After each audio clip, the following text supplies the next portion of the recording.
Hello, everyone, my viewers, my student. We're back again to the same lecture on Christianity and culture.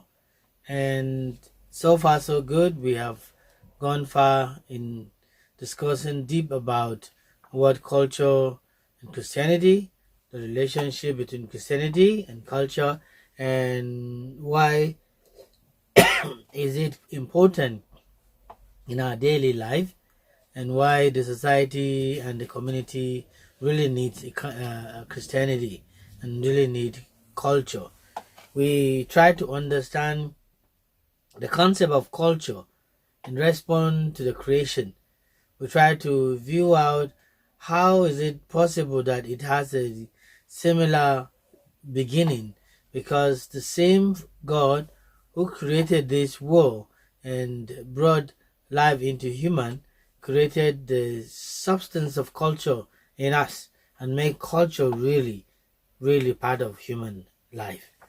So one can live and see one must be able to live with culture. Culture is part of us, and culture is part of what we think is right. And culture is part of things that helps us to move ahead.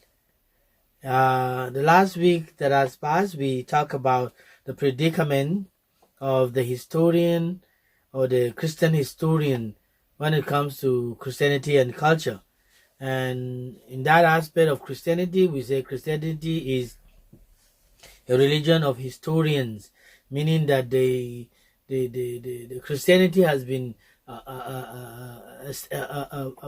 step by step given when this group have to go through it and then continue with the next group. So I want us to understand that we cannot live without history, because Christianity also has a history, and whatever we're doing today is going to be a history to our children. And so if that is true, then we continue to have the history in the daily life of individual. We also talk about, um, on the one hand, the essential historicity of Christian religion has been rediscovered and re-emphasized, precisely during the past few decades, and the fresh impact of the reawakening of historical insight is strongly felt now in all fields of contemporary theological research. Now, most people have been taking it into their consideration of doing research to find out how it looks like. So we talked so much to a point where we started about the issue of Christianity and culture icon. So today we're going to continue from the icon, or we're going to talk about the element of Christianity together. The icon and the element of Christianity goes hand to hand. And I remember I tried to give you the idea of Christianity, Christian icon. And I say in Christianity, the icon from the Greek word, it's called icon, and which is image. It is a flat picture of Jesus Christ, Mary, and other saints. Most people use them as the the key figure of the religion. Without Jesus, without Mary, without what do you call them, the saints and other things, they think that the Christianity is nothing. So people try to bring icon, have to bring element, have to bring certain things to prove the identity, and also explain more about Christianity or culture with things or item, whereby we have to to to to work with it. Therefore, now that we have come to this point, we will soon move to our PowerPoint and be able to continue from where we stopped subsequently last week. Welcome back and join me as we go with the Christianity and culture, as I have been talking about, and we talk about the icon, or we can talk about the element together at the same time as we continue to talk. But let's focus with on icon. And in Christianity, an icon from Greek from the Greek perspective, is called icon, which means image. It's a flat picture of Jesus Christ, Mary, and other saints. Some people uses all these ones as part of their evidence of Christianity. Some churches, you go to them, you see the big picture of Jesus. Some churches you go, you see the big picture of Mary, and others you see angels. All these are icons that identify being a Christian. And you go to Muslim, you see Muhammad. If you go to shamanism and other one, you see all their like those who worship cow, pig, and all these ones. You can find them in their own areas and surrounding of their ministry. Now, most icons are painted in egg, tempera, on wood, but some are created with mosaic tiles, ivory, and other materials, just to beautify and give a wonderful taste to that thing, in order to make the religion or the organization a little bit tempted and tempting, and also uh, good for someone to participate. So, but the question we need to ask ourselves is that, is it okay that icons should be used on both sides of our churches, our religion places, and how it should be looked into as a matter of society? We also talk about the icon, we talk about the image in German idealism, in spite of the historical appearances, was ultimately the same effect. The emphasis was shifted from the outward facts of history to the inward experience of believers.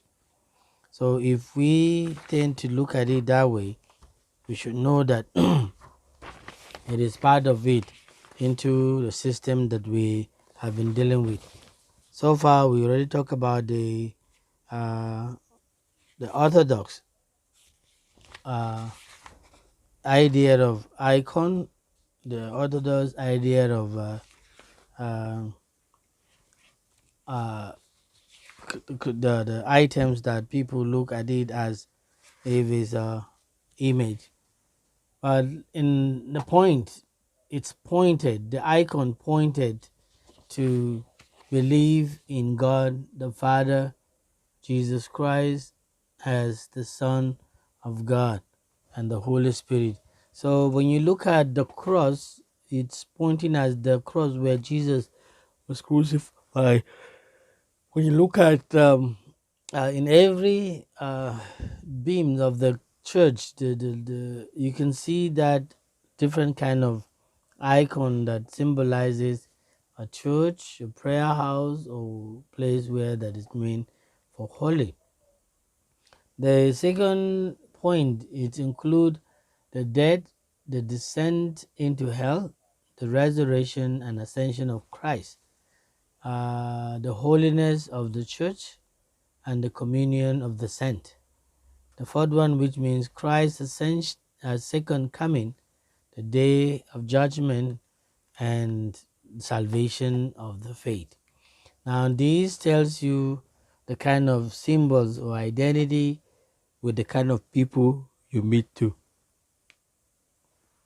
When they are Christian, you will find out all these that are attached to, and that tells you that this is not just an ordinary people, but a section or group of people who believe in the humanity and the divine, the deity of Christ. So they worship a living God. They worship a living God. The Christian culture has the cultural symbols also, the cross, where the Jewish culture has the cultural symbols of the Star of David.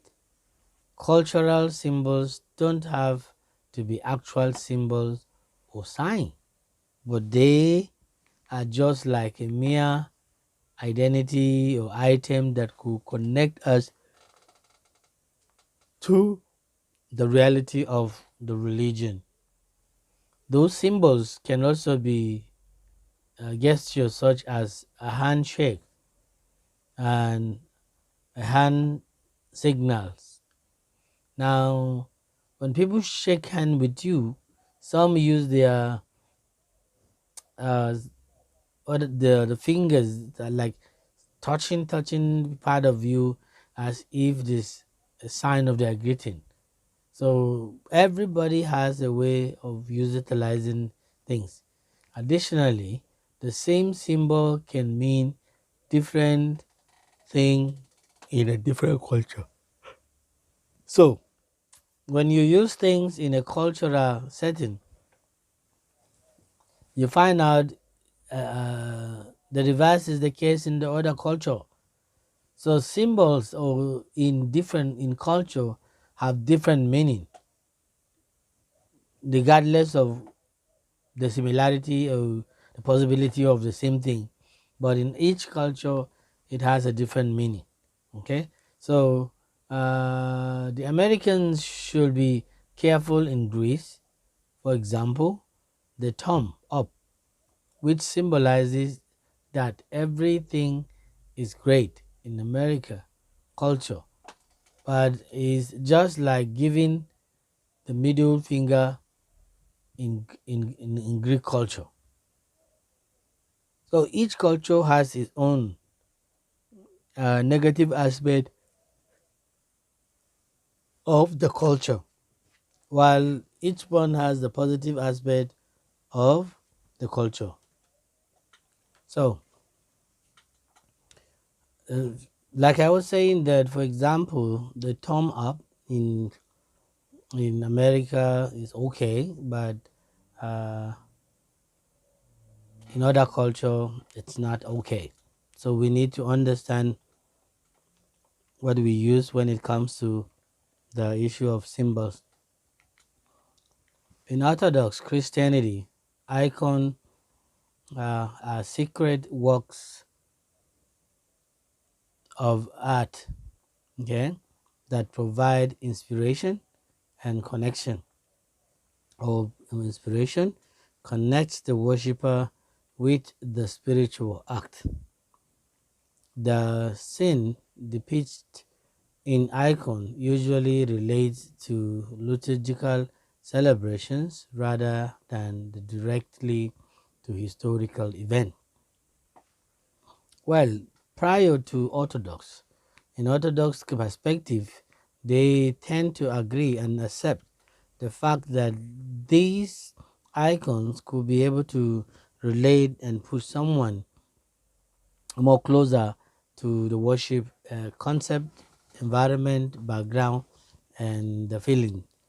They feel like when you see the inspiration, like most people who draw people singing or praying or honoring God in a different position, it lures someone according to their understanding towards the sincerity of the worship rather than the celebration rather than the historical event.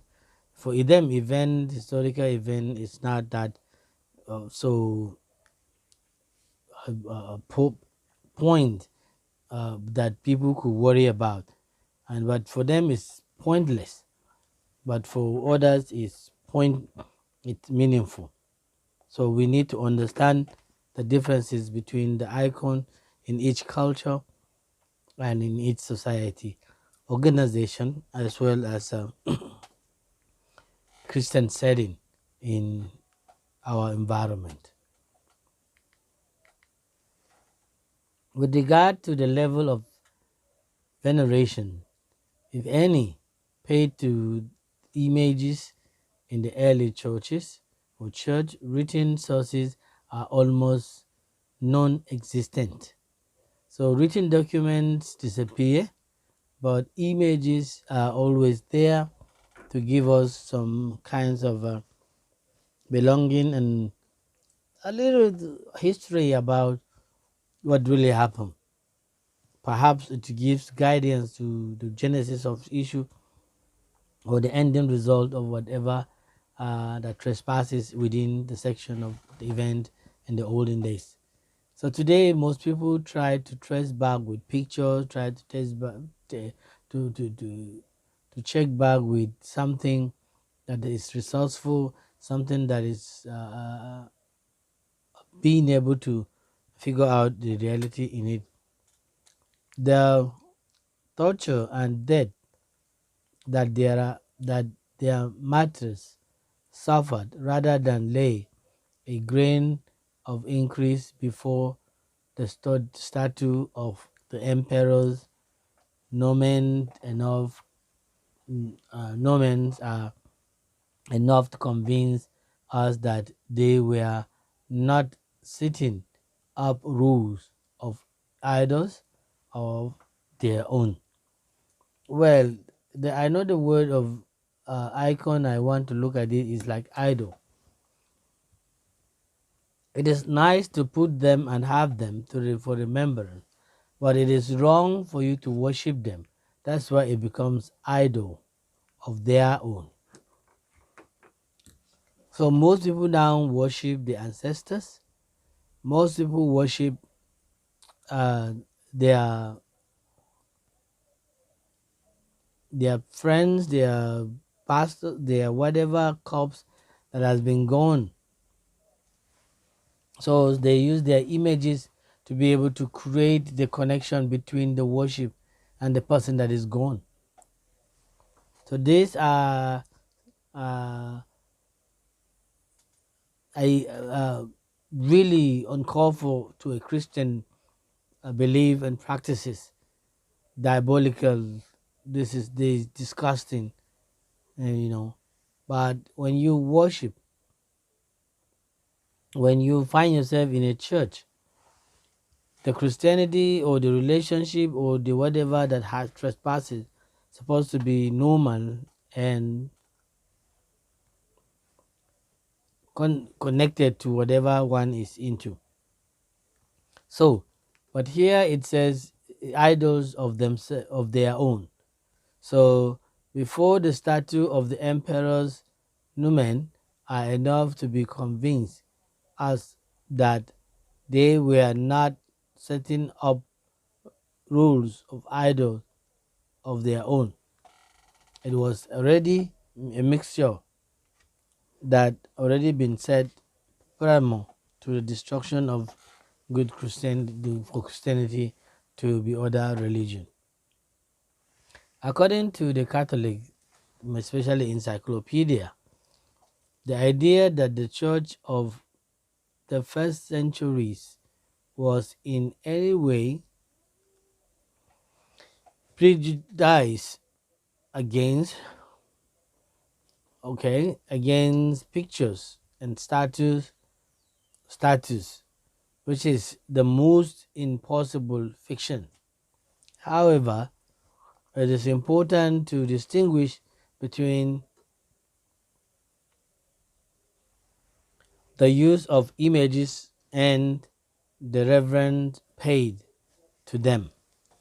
So when you reverence something and images, that becomes an idol worship, worshiping an idol in the form of a person which has no life on it, that you individual make the person to be able to worship.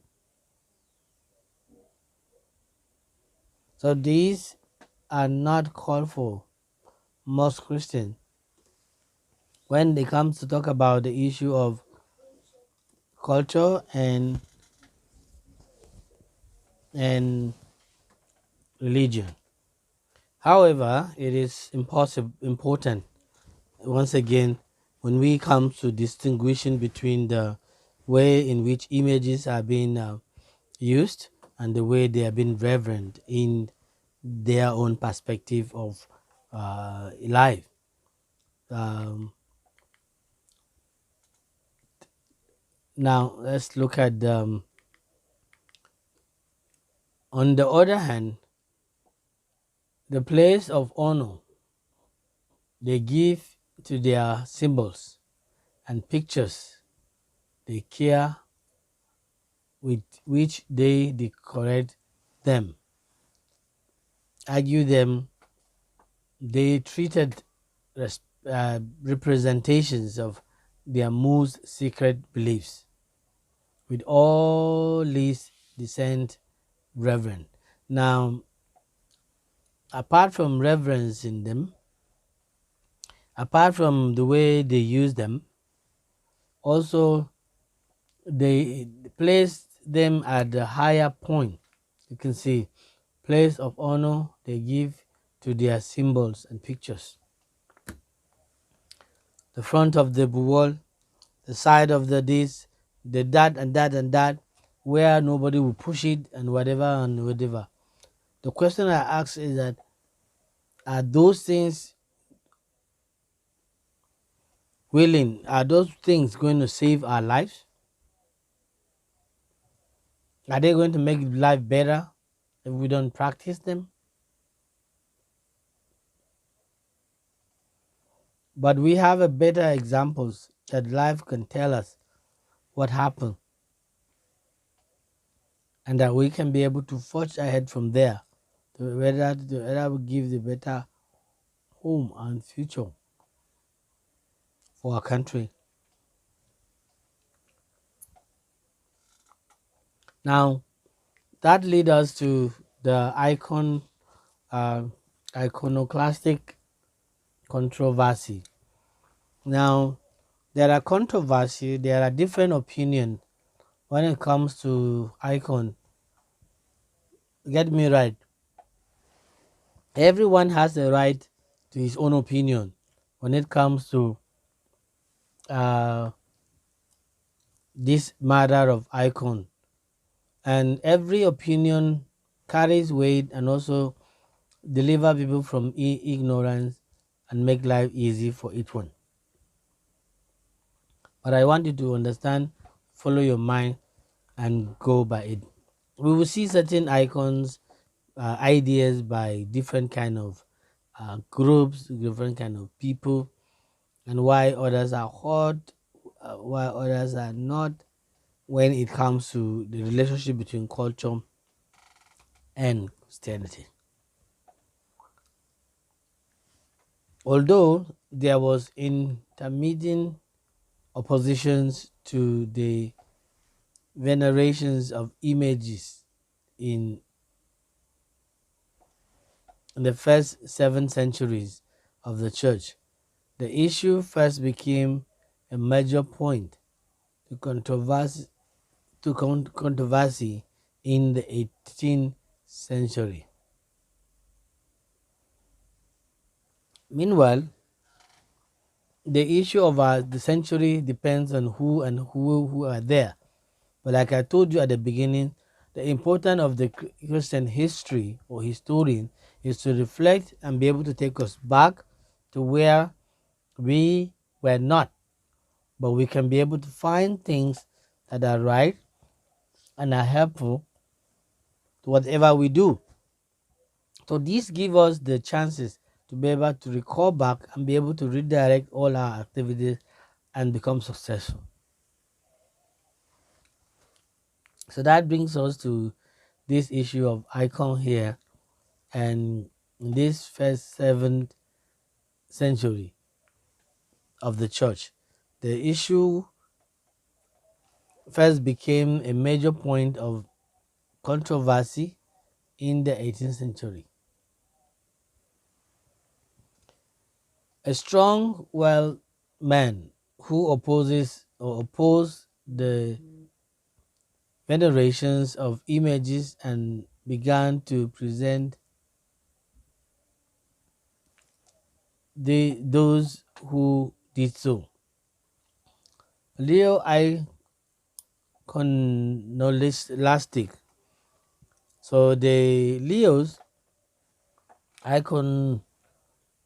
iconoclastic position may have been influenced by Khalifat Umar. Khalifat Umar too, who was unsuccessful in trying to convert the emperor to Islam, but probably convinced him that pictures and images are idols. So, when you talk about pictures and images are idols, when you give your time, strength, and energy to it, it becomes an idol because you are worshiping a different thing instead of a living God. So we have to be careful in whatever we do in our daily life. But he was also convinced of this by Christian opponent of Icon, who gained his heir. Now, these icon represent or trying to become reality of part of life. Without the icon, they will not be able to identify their plans and their position. So, by Christian's opponent of icon who gained his heir in 726 AD, Leo the Third, okay, published an edict declaring images to be idols. So, I want to put it to you if you want to be part of it. Is icon an idol? So, if icon is an idol, what are we supposed to do?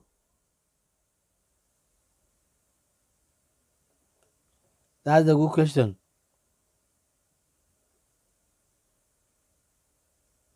We need to understand and to be able to answer ourselves accordingly. So look at it this way. In Exodus chapter 20, where old takes us a little bit to what it takes about idol worship. Chapter 20, I'm reading from New International Version. You shall not make for yourself an idol in the form of any image in heaven above or on earth, or heaven above or on the earth beneath or in the waters below. Verse 5 says, you shall not bow down to them or worship them, for I, the Lord your God, am a jealous God. So if God himself will forbid us from having an idol worship, I might tentatively say that icons also could be an idol worship when we have them placed.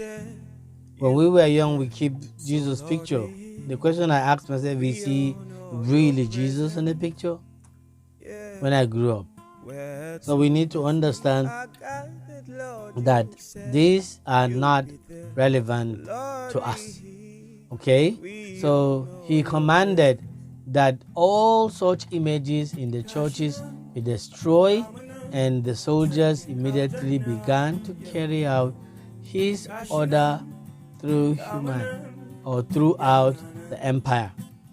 There are famous pictures of Christ called Christo Antaphonia over the gate of the place at